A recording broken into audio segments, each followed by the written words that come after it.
All right, 49ers update time. I've got some injury news coming off that win against Dallas heading into the bye week. Kyle Shanahan just wrapped up his conference call. Deebo Samuel, rib and oblique strain. And I think this is generally good news for the 49ers, given that we knew it was a rib injury last night. We didn't know how severe it was. I did report last night after seeing Deebo in the locker room that he seemed to be doing okay.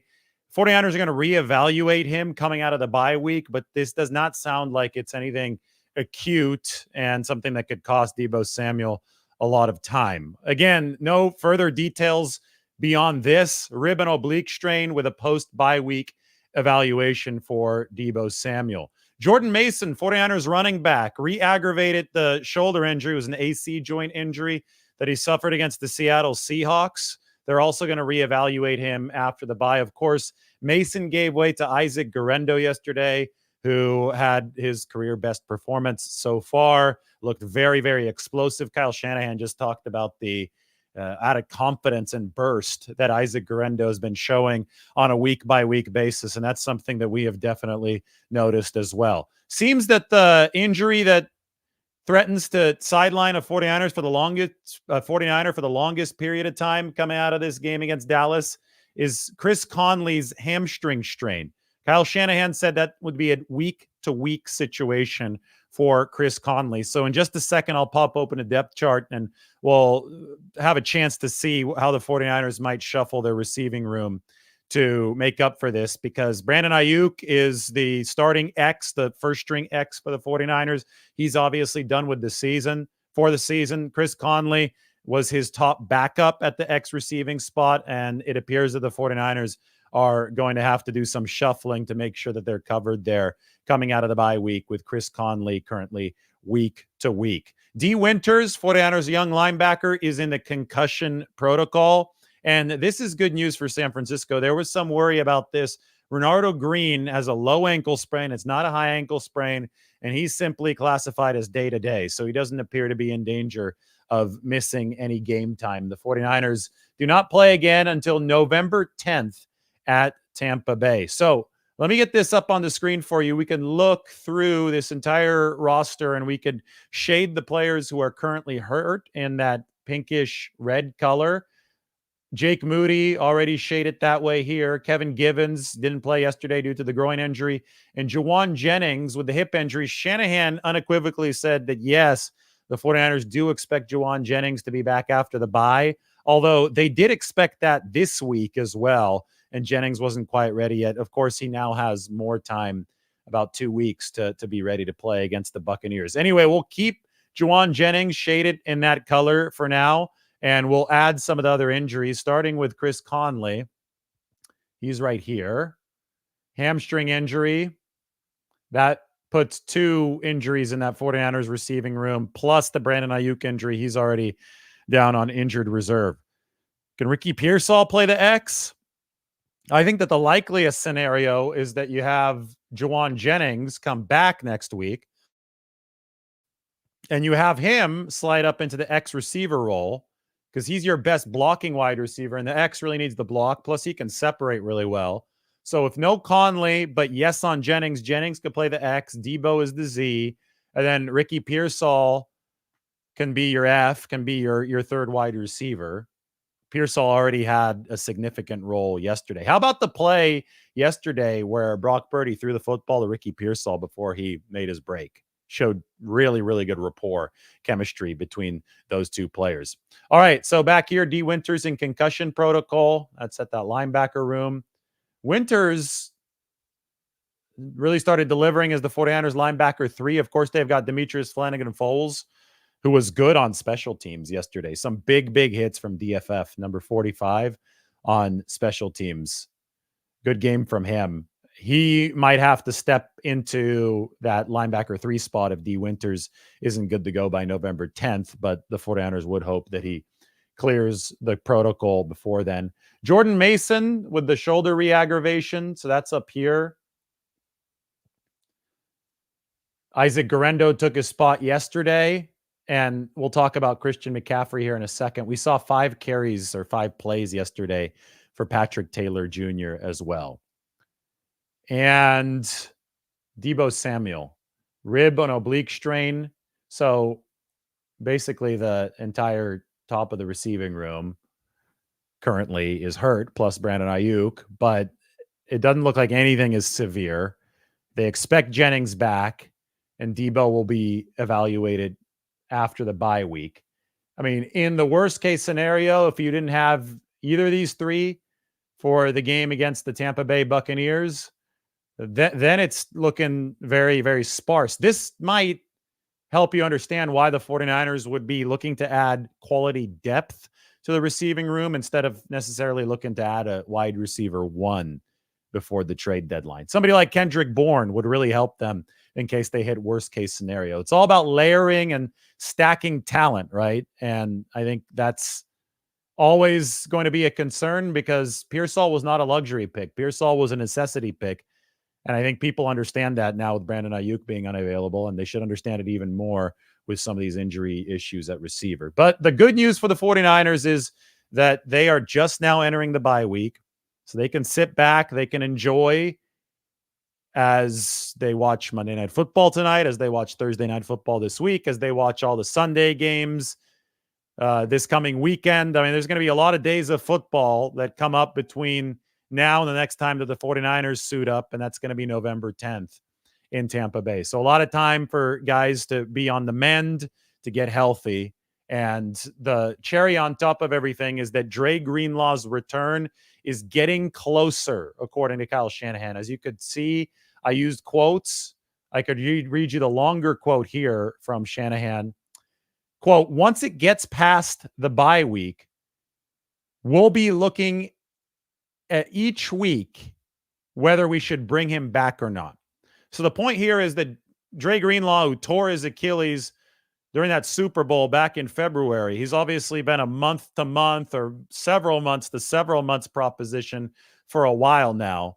The 49ers are about to move to week-to-week mode, which means that a return is getting closer. So Shanahan said that once the bye week ends, 49ers will probably convene every Monday and have discussions with the medical staff, with the coaching staff, with everybody involved about where Dre Greenlaw is that particular week.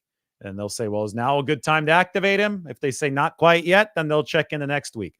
So this is no longer a far out target. The target is going to be happening on a 7-day by 7-day basis, which is extremely exciting for the 49ers, exciting for Dre Greenlaw. Now, is he going to be the same player when he returns, at least at the start of his return? Probably not. It's tough to recover from an Achilles injury. But Dre Greenlaw was a fantastic player before this, and even if he's just 80% of his former self, he could still make a big impact for the 49ers. And I think at his age, he suffered this injury at age 26. They'd expect him, especially with modern medical technology, they'd expect him to reapproach that 90, 95, maybe even 100% level. I know that the Achilles can be tougher and trickier to navigate than the ACL, but again, when we talk about Navarro Bowman's Achilles tear that happened at 29, Dre Greenlaw's happened at 26. There's a big difference there. You're still closer to those prime recovery years at 26 than you are at 29. But this is getting closer and closer to a week by week situation. And the 49ers definitely stand to benefit from the potential return of Dre Greenlaw.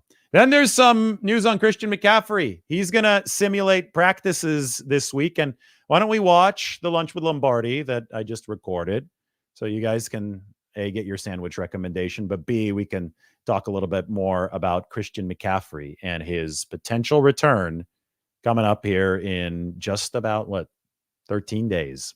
All right, it's lunchtime with Lombardi, and I've got a 49ers update. Christian McCaffrey on track to return for the 49ers after the bye week, which is now happening. But I saw Christian yesterday leaving the 49ers locker room. He had a big grin on his face. He enjoyed what San Francisco did to turn things around against the Cowboys. And, you know, this is something I've been reporting for a while. The rehab has been going well, and the 49ers have been shooting for that return after the bye week. Things are proceeding along that schedule. And I think this is happening just as the 49ers offense is really starting to hit the stride that we were talking about heading into this game. I'm going to jaywalk here. We successfully did it.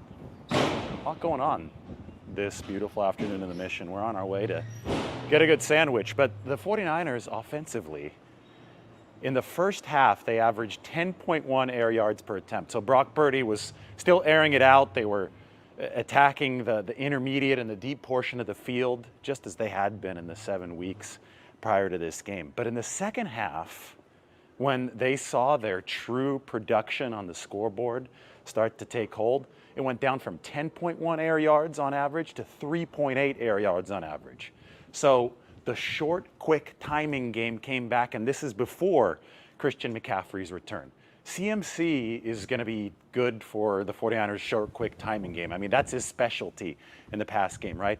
And what that helps the 49ers do is it helps them beat this aggressive pressure up front. When teams are bringing extra guys, the 49ers get rid of the ball quickly. Brock Purdy's time to throw goes down, and the yards after the catch skyrockets. They had their most yards after the catch, about 150 yards yesterday, out of any game this season. So the yak, which had been way down for the 49ers, is now trending back up. In fact, they averaged over 7 yards after the catch per reception against the Cowboys, which would lead the NFL, just like they led the NFL over the whole season last year and years after that. They were last this season entering this game. The 2 games of the 49ers have averaged over 7 yards after the catch per reception have been their 2 best offensive games of the season. Against the Seahawks a couple weeks ago, and then against the Dallas Cowboys yesterday. So you can see how the return of McCaffrey is going to fit right into the mix of what the 49ers are doing. You know, what Brock Purdy has done as far as throwing it deep, throwing to the intermediate part of the field with the greatest regularity of his career so far, 33% of the time entering that game, that's all great. That's expanded the ceiling of the 49ers offense. But the bread and butter, and this goes back to Bill Walsh and the timing of the West Coast offense, the bread and butter has to be that short game. And the 49ers have reintegrated that short game successfully. Yesterday it happened during the third quarter. Again, that's a staggering drop from 10.1 air yards to 3.8 air yards over the second half. It's now about melding the two together, melding that longer range attack with the shorter range attack so you have a fully efficient offense. And I think that we saw a good part of the blueprint from the 49ers against the Cowboys in that third quarter yesterday.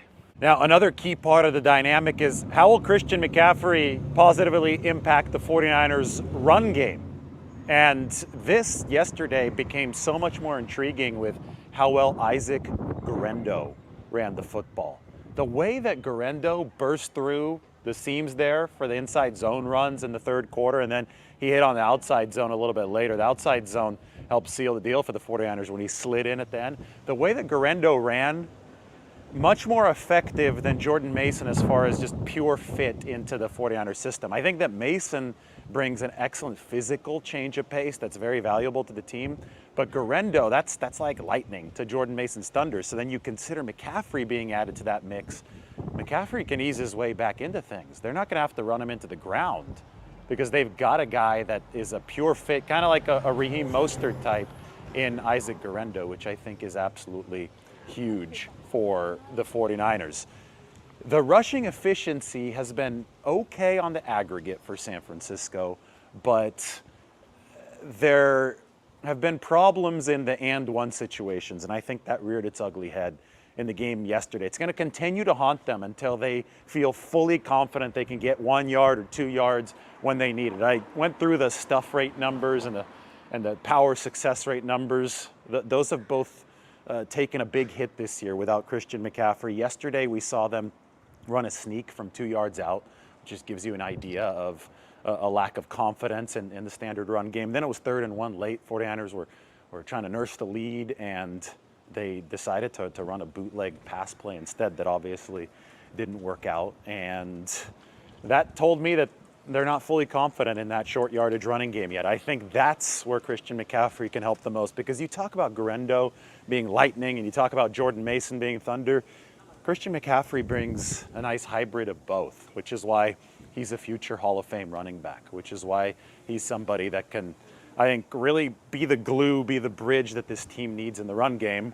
So he's a bridge between Guerrero and Jordan Mason, but he's also obviously a bridge between the wideouts who are going to be deeper down the field and what the 49ers need in the short game. Christian McCaffrey really does it all, and the 49ers can't wait to have him back. So that was the big news yesterday for San Francisco. Christian McCaffrey leaving the locker room, grin on his face. We've reported it throughout, but it's getting closer and closer. The potential return of Christian McCaffrey to the 49ers lineup. They're going to have a bonus practice to start next week. Coming off of this bye, I would expect to see him out at that bonus practice, and then Wednesday, Thursday, Friday, practice ahead of Tampa Bay before the 49ers fly to the East Coast. Remember, coming out the bye week last year, they just went and smoked Jacksonville. And I think that this might have similar vibes, the chance to play a Tampa Bay team down a couple important receivers for the 49ers, and they're going to have Christian McCaffrey, in all probability, available and ready to go. Anyway, I've made it to lunch. We called this Lunch with Lombardi. The place is called Reyes. Look, they've got some of the sandwiches pictured on the wall. This is it, the Valencia Street. You got the turkey, of course some bacon, and of course the Dutch Crunch. There's a sandwich on the menu called the Buster Posey, so they've got a good Bay Area sports theme. I got to get a Niners themed sandwich on the menu here, but Reyes, Valencia, 19th, definitely a spot that you want to go. All right. So that's the Christian McCaffrey update. We just recorded that, and Kyle Shanahan talked about everybody else. So we might as well have gotten the luncheon with Lombardi in with what we talked about regarding McCaffrey. Now let's talk more about the game, how it might apply to the trade deadline coming up, where the 49ers are from an efficiency standpoint. I have a lot of the efficiency reports ready for you, as I always do the day after the game. So I'm going to go ahead and pop those up here, because this all was quality stuff from the 49ers yesterday against the Dallas Cowboys. Here you have the story up on the San Francisco Standard. Thanks to Brock Purdy, the 49ers maintain their sky-high offensive ceiling. In just a few moments here, you're going to have the 49ers grades. I'll have that up for you up on the Standard as well. Grading the 49ers, that's our weekly series that I come out with every Monday. There's a grade account called SF Data 49ers that is doing an awesome job visualizing what San Francisco is doing on a week-by-week basis. Brock Purdy, really, really good yesterday. Even in the first half, there were opportunities. Obviously, the 49ers did not capitalize well enough. But when you include the whole game, Brock Purdy was in the green, as we like to say. The more green, the better. The red means that it wasn't particularly efficient. But this is going to be a throw chart for Brock Purdy, showing basically a heat map from yesterday. Throwing to the right seemed to be where he was most efficient, and that doesn't even count the Deebo Samuel deep pass that was turned into a touchdown but got called back due to penalty. So Purdy, across the board, really nice. This, to me, though, is what is truly staggering. The EPA added per rush. Purdy added nearly a point of expected value every single time he took off and ran the ball, because he had 7 carries at 0.86 per play. He added 6 expected points with his rushes yesterday. 7 carries, 57 yards, 8.1 per carry, 5 first downs, the long of 16, which I wrote about in this piece talking about Brock Purdy. But this, I mean, to add a touchdown worth of efficiency with his legs, I mean, this is phenomenal stuff from Brock Purdy. This has made him a truly, truly complete quarterback. We know that he had the ability to deliver on the ground last season. I talked about it a lot last season. But now it's happening on such a frequent basis. He's number 8 in the NFL in rushing yards amongst quarterbacks, 210 rushing yards. And I think he's only going to climb further up the charts because he's doing it consistently, it seems, game after game. I mean, for a quarterback to rush for over 50 yards in the game, it's not easy in the NFL. You don't see that happen. Yesterday, it was over 50 yards for Brock Purdy. He was the 49ers' leading rusher for quite some time. So this, to me, is a staggering chart because it just shows you that Brock Purdy is picking and choosing his running spots very, very intelligently and very efficiently. And it's adding up to good performance across the board for the 49ers. Now, this right here, I showed this a little bit earlier. This is going to include all the passing data, not just the running data, everything that happens when a quarterback drops back under one hood. And that was Purdy's performance yesterday. In fact, Brock Purdy now ranks in the top 5 again of all quarterbacks in expected points added per play. He was number 1 last year. Number 1 this year is Josh Allen. The 49ers will see him a little bit later this season. But Purdy, even without Christian McCaffrey, zero McCaffrey up until this point, even without somebody like Brandon Ayuk at full strength when he was with the 49ers before tearing his ACL, even without Ricky Pearsall, who was supposed to help the 49ers pick up some of the slack earlier this season, Purdy is still ranked in the top 5 as far as efficiency goes. The argument was never valid to begin with, the one that stated that Brock Purdy is a product of his weapons, but that argument has been completely destroyed at this point.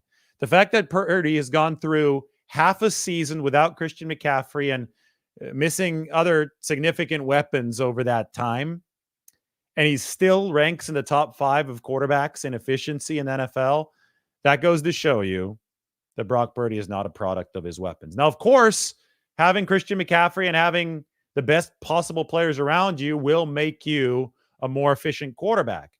But if Purdy only dropped from number 1 to number 5, and there are 32 full-time guys in the NFL, that means that he wasn't getting carried by the guys that he's missing right now.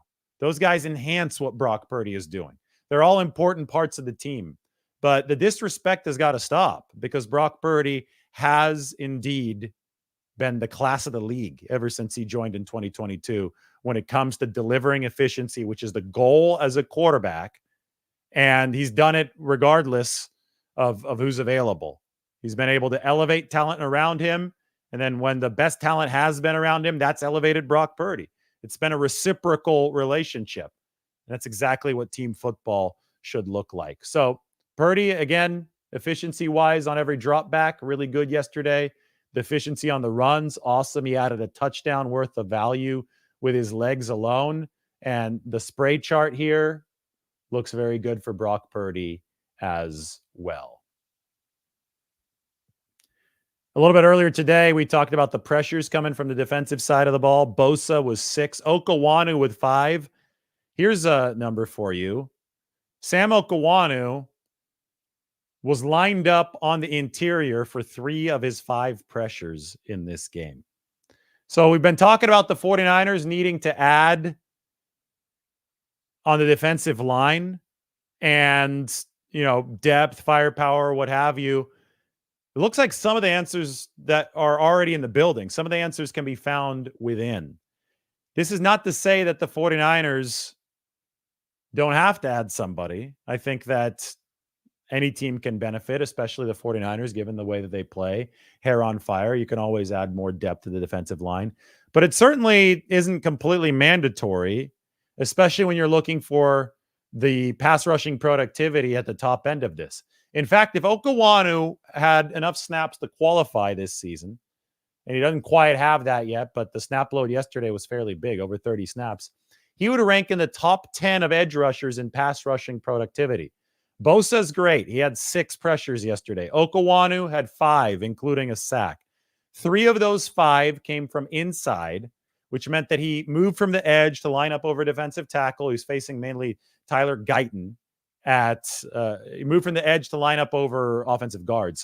He was lined up mainly against Dallas's Tyler Guyton, and he was prolific as far as constricting the pocket against the Cowboys. So between Okawanu, who would be number 10 in pass rushing productivity if he had enough qualifying snaps out of 57 edge rushers, Leonard Floyd, who's number 25 of 57 edge rushers, and Nick Bosa, who's obviously a top 5 guy, the 49ers have 3 defensive ends who are in the upper half of the pass rushing metrics. That's something they didn't have last season, for example. Could they still use a little bit more juice on the interior? Absolutely. And it all depends on who's available on the trade market. It's really hard to go out there and look for specific positions because sometimes a guy may not be available at the price that you can pay at a certain position. So you generally have to look at this with more of an open mind, and there probably is an upgrade potential for a team anywhere, right? If you look at the defensive line and the offensive line and you talk about depth at linebacker for the 49ers, you don't have an all-star team. The 49ers have a lot of stars on the team, but it's not an all-star team. There's always some room for improvement on these rosters. So you have to balance that need for improvement and that room for improvement with what's actually available on the trade market. And I think that there's a chance that defensive tackle ends up being one of those spots that works. I know New England's got a couple names for the 49ers to look out for in that regard. We're going to get into all the trade names here over the course of the next few days because the deadline is on November 5th. But the pass rushing that they have at this point has been impressive, and I think it's been a lot better than people are giving it credit for. Once again, those of you just joining right now, we are in the middle of our 49ers update. We've talked about Christian McCaffrey. He's going to simulate practices this week. If he is able to withstand the full speed rigor of the simulated practices over the course of this week, the 49ers can open his practice window on the Monday before they play Tampa Bay. That would be the date of the bonus practice coming out of the bye. Then on Wednesday, Thursday, and Friday of that week, they would have standard practices against Tampa Bay, and Christian McCaffrey would potentially be able to return. Deebo Samuel, rib and oblique strain. That's going to be a post-bye evaluation for the 49ers. Dre Greenlaw's return is getting closer. 49ers may be moving to week-to-week mode after the bye. At least that's what Kyle Shanahan said. Jordan Mason, they're going to evaluate him after the bye with a shoulder re-aggravation.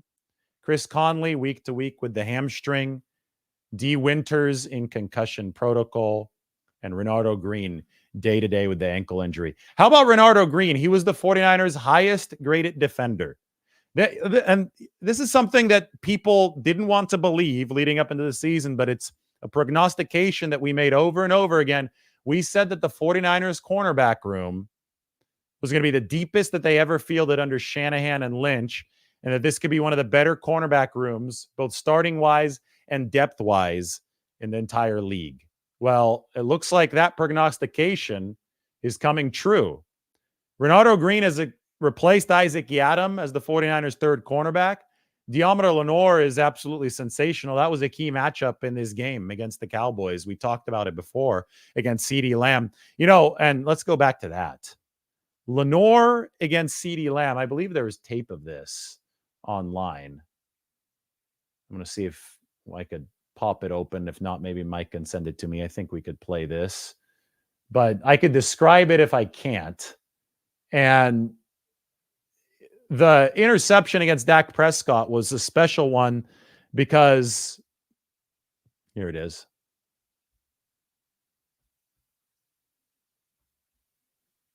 We got it from Jason Aponte. Play this one on Twitter. Get this open on the screen for everybody.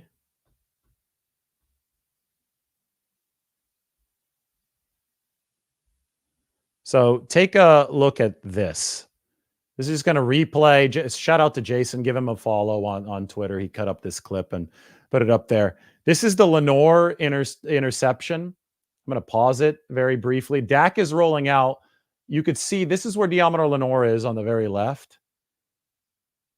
He's going to trail back. Look, before Dak Prescott throws the ball, he goes into a sprint, gets in front of CeeDee Lamb, and intercepts the pass. Acrobatic interception, falls in bounds. Everybody goes crazy. Everybody's happy about that. But the reason that this worked for the 49ers is because Deommodore Lenoir read the formation. He saw how the Cowboys were lined up, and then he said he played the percentages.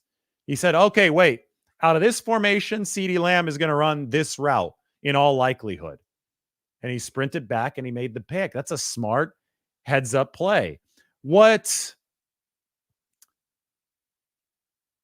I think that signifies, and I'm putting together I'm connecting dots, I'm reading some tea leaves, is that Brandon Staley is having a very positive impact on this defense. And why do I say that? Because we've heard Deommodore Lenoir talk about it, and we've heard other 49ers DBs talk about it.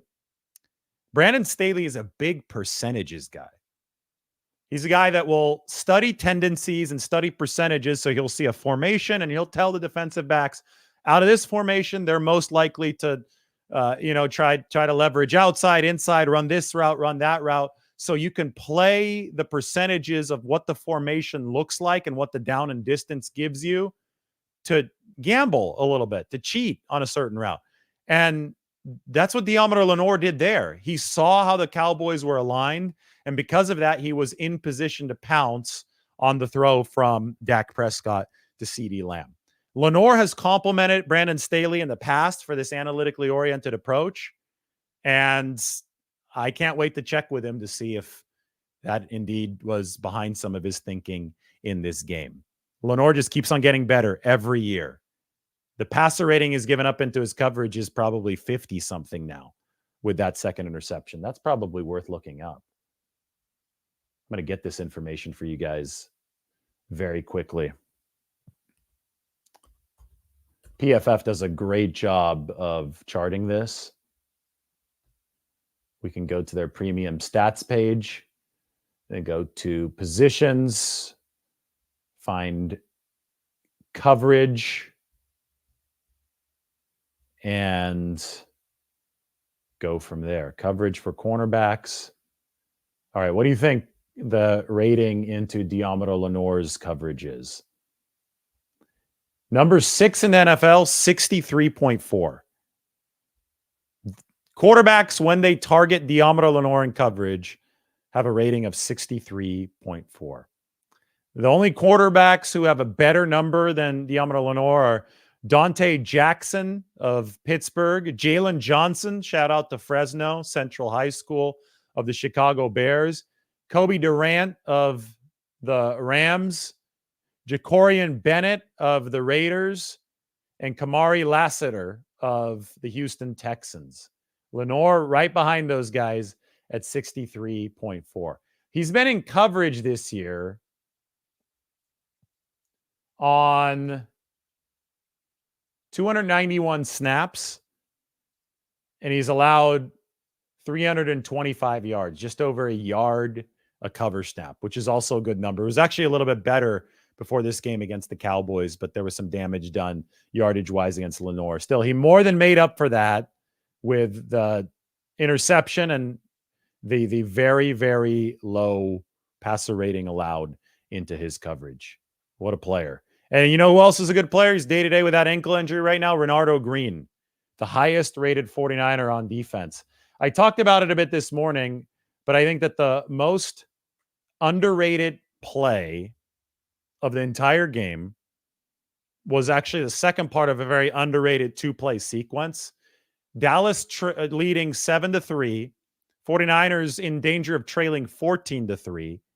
Cowboys have a second down from inside the 49ers red zone. Malik Mustafa breaks up a pass to one of the tight ends on second down, back of the end zone, preserves 7-3 for a play. Next play, Ferguson, the other tight end in the flat from Dak Prescott, makes the catch. Swarming violent defense from both Mustafa and Renardo Green. They even forced Ferguson to fumble the football. He recovered it, but that to me right there, they flashed, that popped. And those were two of the rookies. This 49ers rookie class has been absolutely sensational. Who wants to see the team tier chart? Mike just sent it to me. I think it's a good time for this. This is a good way to reset everything. So we go through the week. All right, the team tier chart's ready to go. This is updated with Sunday Night Football now accounted for. As you can see, the 49ers offense playing well. And I mean, yesterday it took them the third quarter to really kick things in gear, but there are only a handful of offenses that have been more efficient than the 49ers. Tampa Bay, Philadelphia, Detroit, Buffalo, Washington, and Baltimore. 49ers can continue climbing. And this, by the way, is without Christian McCaffrey, with a lot of offensive injuries. So I think it's reasonable to say that the 49ers can continue climbing, and there's probably going to be some regression from a team like Washington. They got buoyed by that Hail Mary yesterday. That was a crazy play. I would say there's probably going to be some regression from Baltimore, maybe a little bit from the Buffalo Bills. The Lions, that was funny. They put up all those points with not that many yards yesterday. Titans special teams, an absolute disaster. But the 49ers are in a good spot offensively. They are in a slightly above average spot defensively. Can that defense, through some maneuvers at the trade deadline, maybe at defensive tackle, who knows, maybe at linebacker, can they get a little bit better? Can they get up into this Kansas City territory defensively? That, to me, is a big question. If you can raise the defensive level, which is measured on the vertical axis, if you could raise it up maybe an inch here, you could be in really good position. Because assuming there is some regression from the top 4 teams here, which there almost always is over the course of a long season, we're still only 8 weeks into this. Assuming there's a regression, these guys will probably all be in this tier, right? This diagonal tier with the diagonal lines that I'm circling right now. So the 49ers have to find a way to get into that tier to have a reasonable chance of beating any of those teams on any given day. This only accounts for offense and defense, not special teams yet, but I will say the 49ers special teams unit did play well yesterday. How do you get up into that next tier? Well, it looks like the most room for improvement can come for the 49ers defensively, but say that you get a Christian McCaffrey boost and the offense starts clicking. Say that you move over half an inch to the right. You don't need as much defensive improvement to get into this tier. I think that should be the goal for the 49ers as they continue to strive to field the most balanced roster possible. I think it's time for a 49ers Q&A. We are open for questions. Let's go. Jaden Daniels looks legit. That he does. I've been so impressed with Jaden Daniels over the early part of this season.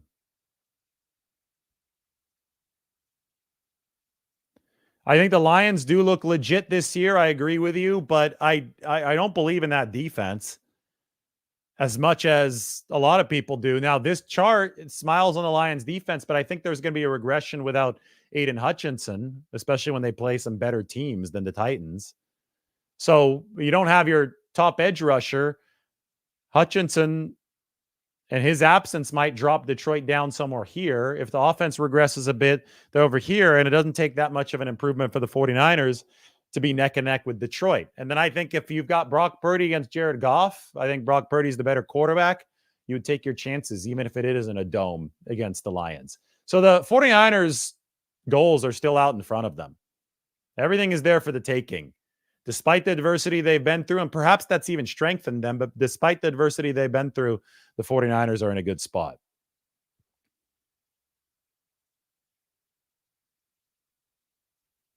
Thoughts on when we'll have a John Feliciano return? When the 49ers need it. I think he's ready to go now, but they're playing well up front. This is one of the better games for the 49ers offensive line, if not the best one yet. Feliciano's their 6th man up front. So when they need that 6th man to plug into that line, when somebody gets dinged up, somebody gets hurt, they can go ahead and open John Feliciano's practice window.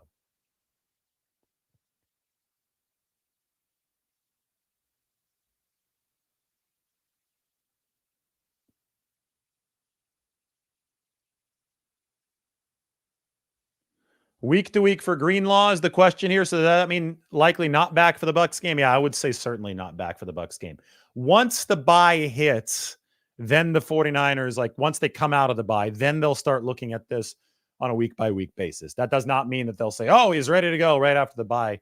I mean, I think the soonest possible would be the 17th against the Seattle Seahawks at home. But even that seems like it might be a little bit of a stretch. That being said, it is getting closer and closer and closer.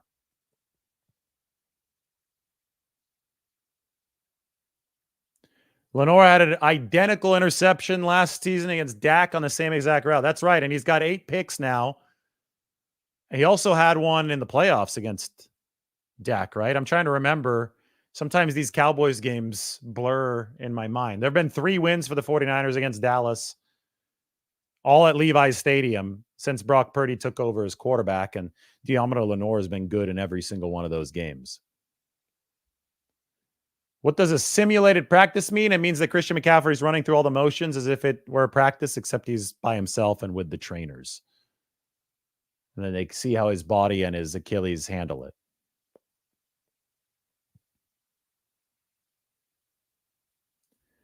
How do I think the 49ers can stop the scares of teams almost coming back or even winning when they're up by 17 plus? Well, you got stop busting coverages.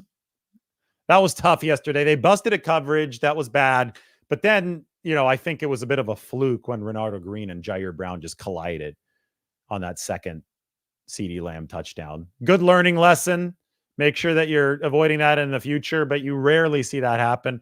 It happened there. It caused the touchdown. Didn't end up costing the 49ers the game, thankfully for them. That'd be very frustrating if it did. But you can also help out offensively. They had a 3rd and 1. If they would have just kept the ball and moved the chains on that 3rd and 1, they're not dealing with the defensive drama they had to deal with. Now, people are saying, well, why didn't they run on the 3rd and 1? Well, it's because Dallas was stacking the box. So they went to the rollout.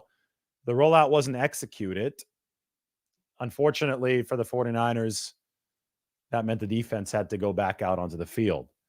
I really think it is important for the sustainability of the football team to be able to get a yard, even if the defense knows it's coming, even if the defense is stacking the box. And I think that's one area where the potential return of Christian McCaffrey will really help the 49ers.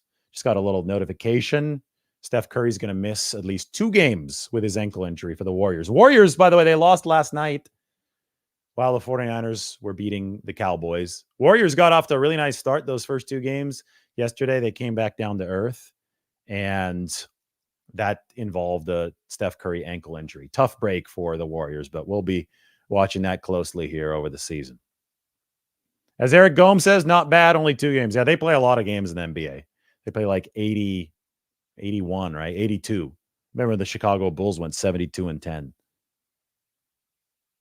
And then the Warriors went 73-9, and they didn't win the finals that year.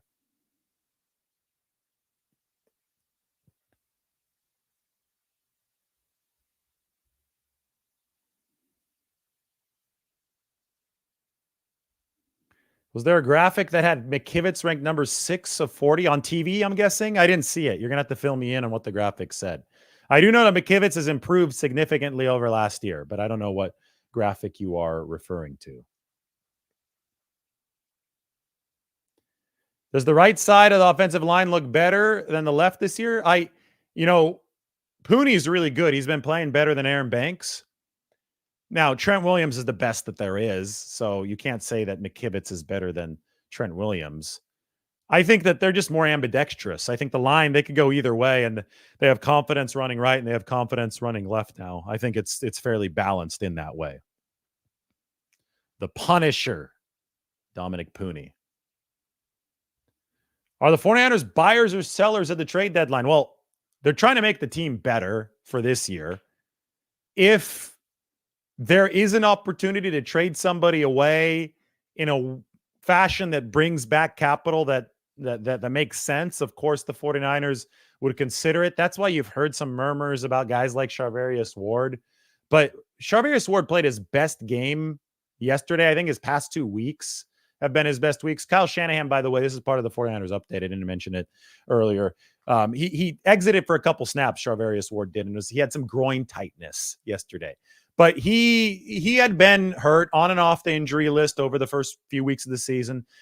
It's almost like efficiency-wise, Charvarius Ward flipped spots with Deommodore Lenoir as cornerback 1 and 2. Lenoir putting up Ward numbers from last year.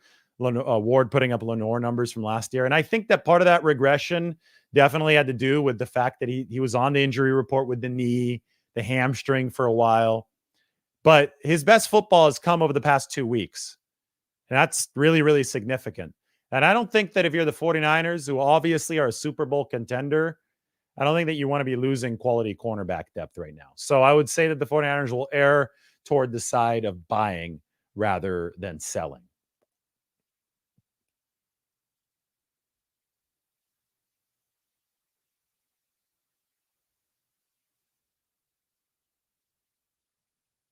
KJ says that Tariq Owens is a basketball player. He only had a few years of playing football. Shout out to Tariq Owens. He was the 49ers scout team player of the week. Helped them emulate some of Dallas's receivers, gave them some good looks. That was the same opponent as the opponent for Tariq's dad, the Dallas Cowboys, when he went out to the Star at Texas Stadium. But yeah, Tariq Owens is a raw prospect. We said that he'd be a good practice squad guy to develop behind the scenes this year.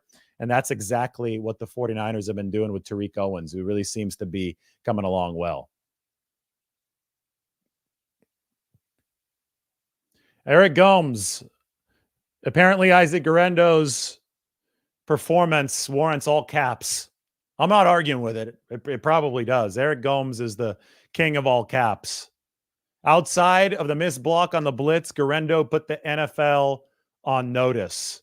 I mean, there have been, you can count on one hand the amount of backs who've been able to run a 4.3 at over 220 pounds over the past decade coming out of college. Saquon Barkley is one of them. Isaac Guerendo is one of them. The relative athletic score for Isaac Guerendo is very similar to the relative athletic score of Saquon Barkley coming out of Penn State. This guy is a special athlete. Now, he didn't have Saquon Barkley's track record and experience. The 49ers said, this could be something we can work with because he's got more tread on his tires. They didn't worn down playing in college. Only started one game in college. Massive bowl game, by the way, for Louisville against USC, but who didn't have a massive game against USC's defense last year? Anyway, it impressed the 49ers. They saw the athletic profile and they said, this is going to be a really good fit for our system. I think through a couple games, it was hard to see because Guerendo wasn't running with a lot of confidence yet. But as the confidence is built, it is now easy to see. You could see how the 49ers draw parallels to Raheem Mostert with the way that Isaac Guerendo is running. Now, the missed block, that's tough. That's why teams are reluctant to put rookies in high leverage situations. Patrick Taylor Jr. is a really good pass protector. Maybe in the future here, until they fully trust Guerendo as a pass protector and they're looking to ice a game, they'll put Patrick Taylor Jr. back there. But you also wanted to keep Guerendo's upside, the potential rushing threat there. So the 49ers were between a rock and a hard place. They trusted Guerendo with the pass protection. It didn't work out. That was one of the plays of the game from Brock Purdy, to not fumble that football, to hold on to it as he just got crushed on the play. That was impressive stuff from Brock.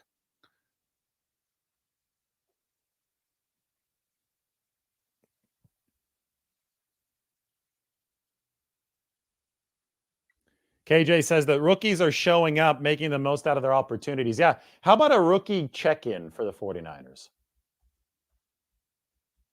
2024 draft class. I want to open this up. I think Pro Football Reference has the cleanest presentation. If I could get a link to that. Mike sent me something. Hold on. Yes, he did. Perfect. Mike is the best, isn't he? Now I could put this up on the screen and everybody's going to be happy. We've got so many windows open, guys. This is actually wild.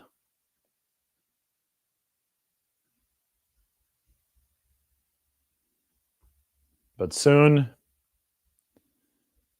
we will be looking at the 49ers draft class from this 2024 cycle in every single bit of its glory. I could even make it one of these side panels up on the screen. Isn't that great? Mike did it for us really, really quickly. So look at this. Normally, the 49ers have had these classes over the past few years where only like one guy has hit. Like 2022 wasn't very good at all in the larger picture, but Brock Purdy hit in the 7th round. So that made up for a whole lot of stuff. If you could have 2 guys hit, that's 2 thumbs up. If you have 3, that's a really good draft class. But almost every single player on this list has contributed to the 49ers this year. Ricky Pearsall, I mean, you all saw it for yourselves. This guy's the real deal. It's only going to get better. Already has developed rapport in a very short amount of time with Brock Purdy. Renardo Green, he is now an outside cornerback for the 49ers in these nickel packages, playing 40-plus snaps a game. Highest graded 49er on defense yesterday. Dominic Pooney, top half guard. Instant upgrade for the 49ers at right guard. Has transformed the right side of the 49ers offensive line as a rookie. Malik Mustafa, couple big-time plays yesterday. Pass breakup, flying around the field. He's emerged as a starting safety. Very, very good player, matching the scouting report from Wake Forest. Guerendo, we've been talking about him. Excellent, excellent development that the 49ers have seen. Jacob Cowing, starting punt returner. Wasn't really involved in the pass game yesterday. 12 snaps, didn't have a target go his way, but we saw against Kansas City, made a couple big plays. I would expect more and more from Jacob Cowing as the season progresses and the 49ers settle into their rhythm. They were not able to keep Jarrett Kingston on the roster when the cutdown happened. They waived him and couldn't get him back to the practice squad. He was poached elsewhere. That was too bad for the 49ers, just a numbers issue. But they were able to keep Tatum Bethune, the 7th-round pick out of Florida State, in the building. And he had a couple snaps yesterday, special teams too, on top of that. So, I mean, he's more of a future stash for the 49ers as a 7th-round pick, but they like him as well. On top of that, their undrafted free agent Evan Anderson has been promoted to the 53-man roster, and he's turning into a valuable contributor at defensive tackle. This is lining up to be Kyle Shanahan and John Lynch's best draft class, at least the most impactful one early, which is big, big news for the 49ers. You want to be caught up? I'll catch you up here. Sal says that Malik reminds him of Ronnie Lott. Well, yeah, he hits hard. Ronnie Lott, though, is one of the greatest of all time. It'd be a little unfair to both of those guys to draw too much of a comparison too early. I get it, though. I mean, he's a sprint tackler. He doesn't slow up. Some guys like shorten up their stride right before they're going to hit somebody. Malik Mustafa doesn't. He just keeps on sprinting through you. He leaves a hole in people when he runs through them. This is to catch you up. I showed everybody a sandwich. Niners Q&A. Mike is a GOAT, one of the GOATs, one of the greatest of all time. You're all caught up. But I can catch you up on the injury report here. That's what we were going to do. Christian McCaffrey will run simulated practices this week. If they go well, then he's going to be back at an official practice for the 49ers the week that they play Tampa Bay, with a chance to be activated for that game. Deebo Samuel has a rib and oblique strain. Post-bye evaluation for him. Dre Greenlaw's return is getting closer. They're going to start looking at him week to week after this bye week. Jordan Mason re-aggravated the shoulder injury. He is going to be reevaluated after the bye week. Chris Conley, hamstring. He's going to be out for a little bit longer. They're saying week to week. D. Winters in concussion protocol, and Renardo Green day-to-day with the ankle injury. All right, everybody. Thanks for watching. It has been fun. This is the 49ers update. Hopefully you enjoy the sandwich recommendation. Rhea's in the Mission. R-H-E-A apostrophe S. Niners fan owns that place. Rhea's 19th in Valencia. Got the Valencia Street sandwich, fittingly named. Everybody hit that subscribe button. Oh, and while you're at it, check out the San Francisco Standard. We've got it right up here for you. I like doing that little third view. See, when you go to this page, you can actually sign up down here. You can put your email address down in that bottom right corner, and then you're signed up. Read it all for free. Efficiency breakdown, highlights, whatever you want up on the Standard with our 49ers coverage. All right, grades coming soon. We'll talk to you in a bit.